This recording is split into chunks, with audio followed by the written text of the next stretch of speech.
ఎన్నాళ్ళు లేచి వెళ్ళిపోతావు? సూటిగా మిమ్మల్ని ఒక మాట అడుగుతున్నాను, లేచి ఎక్కడికి వెళ్తున్నావు? దేవునితో అనుబంధాన్ని విడిచి నువ్వు ఎక్కడికి వెళ్తున్నావు? నేను మిమ్మల్ని అందరిని అడుగుతున్నానండి ఈ మాట. మరి ముఖ్యంగా ప్రభు బలలో పాలు పొందకుండా, బాప్తిసం పొందకుండా లేచి వెళ్ళిపోతున్నవే, వాళ్ళతో నేను సూటిగా అడుగుతున్నాను, దేవుని మాటగా అడుగుతున్నాను ఈ మాట.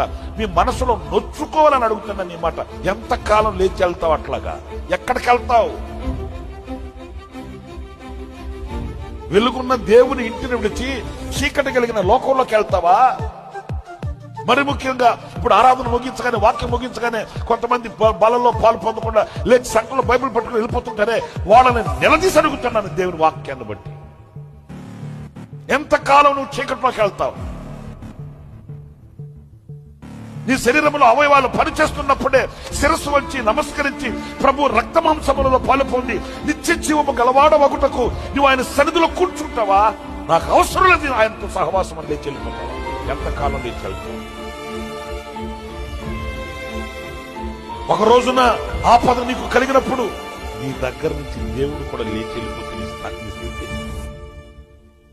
విమర్శించుకోండి. ఈరోజు నీతో సహవాసం నాకు అవసరం లేదు, నీతో సాంగత్యం నాకు అవసరం లేదు, నీతో చెలిమి నాకు అవసరం లేదు, నీతో నేను నిలవవలసిన అవసరం నాకు లేదని యేసయ్య నీ దగ్గర నుంచి లేచి వెళ్ళిపోతే నీ పరిస్థితి ఏమవుతుంది? నీ సంగతి